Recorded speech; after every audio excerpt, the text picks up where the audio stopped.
Welcome to Master Civil Engineering YouTube channel. Today we're going to discuss about one of the most important topic of strength of material, that is bending stress. Before understanding the bending stress, first uh, let me have one visualization. Let's suppose this is basically a beam. We all know beam is what? It is a horizontal member, right? So in this beam, suppose this is a hinge support and this is a ruler support, right? So hinge support means we have two reaction. One is horizontal reaction and another is vertical reaction, right? And ruler support means only vertical reaction is there. Horizontal movement is free, right? So in this case, let's suppose in this beam, what we do, we give some kind of bending. Let's suppose we give additional bending M both the side, right? So in that condition, what will happen? The beam will try to bend, right? How it will bend? It is bending something like that, right? Or let's suppose I'm putting continuously vertical load, suppose. For this vertical load, the beam will try to bend like this, right? So that means there is a stress developed. Why the beam is bent? Because of a stress generated, right? And that stress is called as bending stress, right?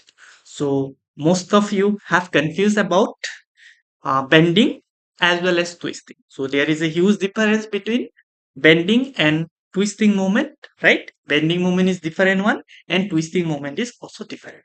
Let's suppose this is a beam section, right? And in this beam section, let's suppose this is the longitudinal direction, or you can say the x direction. This is suppose transverse direction, or we can say that y direction. This is suppose z direction. Now let's suppose I am applying a load here. Because of this load, the beam will try to bend like this, right? In this case, what is your longitudinal axis? That is x-axis, right? And beam is bent along the y-axis, right? So that means what? It is transverse in direction. So that is nothing but that kind of bend is known as bending moment, right? Similarly, because of this vertical loading, in case of z direction also, it is perpendicular, right? So here also the bending is in the direction is similar to this, right? So that is again you can say that it is a bending moment, right? But in case of, if you notice this kind of moment, that means let's suppose this is a longitudinal axis along this direction. If some moment is open or if some rotatory moment is there, right? So that is basically known as torque or twisting. So twisting moment, if the beam is rotate about its own axis. Let's suppose this is a pen. In this pen, what I can do, I am rotating this pen along the longitudinal axis, similar to this, right? So that is basically example of twisting, right? Now, first we'll try to understand some of the assumptions for bending stress, or you can say bending theory. So in case of pure bending theory, we have 4 to 5 major assumptions. So what are that assumptions? First one is the material is homogeneous and isotropic, right? Material is homogeneous and isotropic, right? So isotropic means, suppose this is a point. So here the elastic property is suppose E in x direction. In y direction also elastic property is same. Z direction also the elastic property is same. So that kind of material is known as isotropic material, right? So in pure bending theory, we are assuming the material is homogeneous and isotropic, right?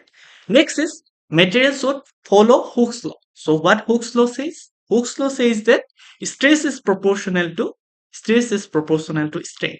And if you remove the proportionality constant, it will be Young modulus into strain, right? Sigma is equal to E into strain, right? So that kind of theory or that kind of law is followed while we analyze the bending, or you can say while we talk about the pure bending theory, right? Next is plane section should be plane after and before the bending. Let's suppose if you consider this beam, let's suppose the section of this beam is horizontal. The section of the beam is rectangular, suppose. So after bending also, no doubt it will be bent, but the section is remain same. That means before bending and after bending, the section remain same. Okay. If it is a plane section, it will be plane. If it is a square shape, then it will be square shape, right? Next is beam is, again we are considering beam is subjected to pure bending. Pure bending means no shear force is act, right? So to analyze, or you can say if you try to derive the bending equation, then you will get one important equations. So here you can see that equation is the main, if you try to remember the formulas, then it is better, because in exam it is very important.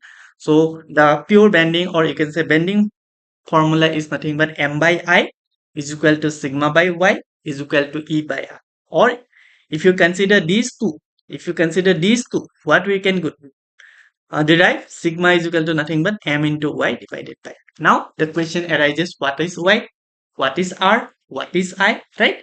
So what is m? M is basically the bending moment, right? Next is, what is I?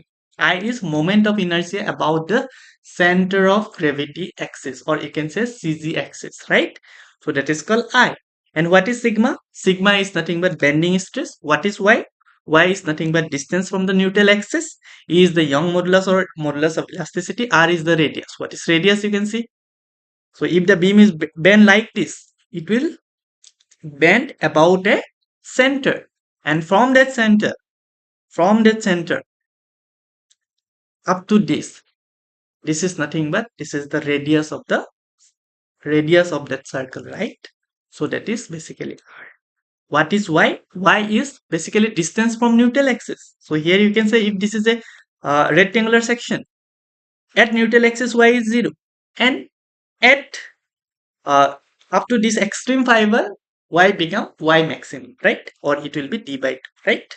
So this is basically notations for bending moment formulas, right?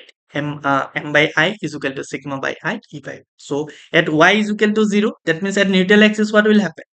The bending stress will be, sigma is nothing but bending stress, so it will be 0. How it will be 0? Because the y value is 0. At neutral axis is that axis in which it will not able to take any bending stress. Okay, so if you try to draw the diagram of bending stress, you will see this kind of diagram. That means upper portion is cohesion, upper portion is basically compression, and below the neutral axis it will be tension force, right?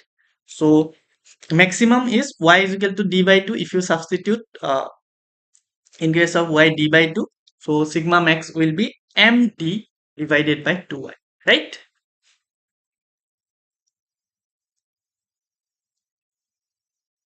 Next, sigma max we can write as m divided by I by y max, or I by y max we can write, right? So sigma max is nothing but m by z. What is z? So sometimes it is asking. So z is what? I by y. What is I? Moment of inertia. What is y? What is y max? Y max is basically the extreme fiber distance, right? From the neutral axis. So z is known as section modulus, and it is defined as I root over y max. Now, if z value is more for a particular section, the moment of inertia is also more, the stiffness is also more, strength is also more, and ultimately it will have more resistance. So if we increase the modulus, if you increase the section modulus, what will happen? Moment of inertia is increased, or you can say stiffness is increased. Once the stiffness is increased, that means strength is increased. Once the strength is increased, that means the resistance is also increases. That means the resistance is also